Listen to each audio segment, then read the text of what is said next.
Pastor Tim coming to you from Ben and Lameda United Methodist Churches, serving the community in Central Texas. We're staunchly United Methodist and trying and remaining there. We have been sharing with you stories of the Bible. Today, this is to be released on Christmas Day, so no better way than to talk about the Christmas story. The Christmas story is so well known. We could almost recite it. Anybody has heard the story about the angel coming to Mary and saying that you have been favored of God and that you will bear a son even though you're a virgin. And the story about the trip from when Nazareth to Bethlehem because Joseph was of the house of David and he had returned to be taxed. It must have been a terrible trip when they were pregnant.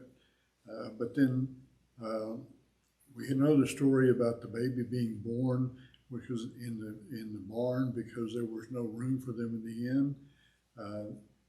Truth is that the inns then were bricked up, stones up in front of a cave, and so it was one large room. So if she would have gone there and started and given birth, and all the men would have had to leave, so there couldn't be any room for them.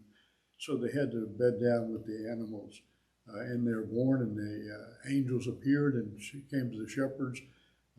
And the shepherds were amazed because they were the day laborers of that time, that when who were taking care of sheep at night, they were low on the totem pole, and the angels came to them. It didn't come to the kings and high priests. He came to the shepherds and said, unto you today is born a Savior. And so the sign would be that they're wrapped in baby clothes, in baby wrap. So it's nothing exceptional, but they go and tell Mary and Joseph what they had heard with the angels singing, because Mary and Joseph were too busy giving birth to pay much attention to what's going on outside.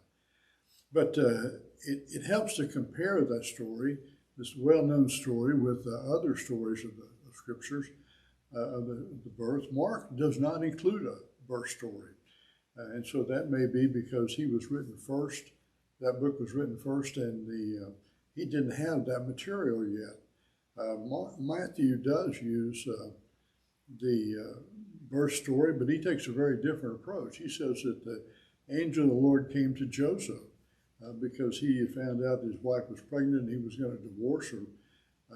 Quietly tried to keep her from being stoned to death, and the angel said it was all right. And so they then go to Bethlehem and give birth, and then the wise men show up. There's no shepherds show up in Matthew, because the wise men come from afar.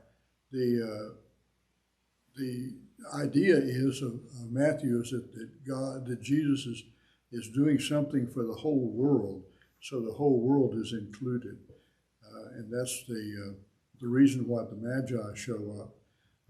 It also has the story of escaping into Egypt, because what Matthew wants to talk about is the new Moses. This is the one Jesus is the one who takes the place of Moses. And so that's the story of in Matthew. Read it's quite different. Luke is more interested in the poor, in the lowly, in the bottom of society. He talks about blessed are the poor in the Sermon on the Mount. But Matthew is more interested in proclaiming Jesus worldwide. The Gospel of John does not have a birth story either, because it begins with the poetic declaration that Jesus was eternal from the beginning of time. So it didn't really matter how he got into the world.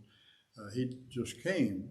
He always existed and just moved to a different location. So there was no need to emphasize the birth story. So Luke is the story we read all the time. Mark doesn't have one, neither does John. Matthew has a very different story. So read those side by side and realize that the shepherds and the wise men don't show up in the same book, but we put them together in the Christmas pageant so we have enough parts for the kids. I hope you have a Merry Christmas. See you next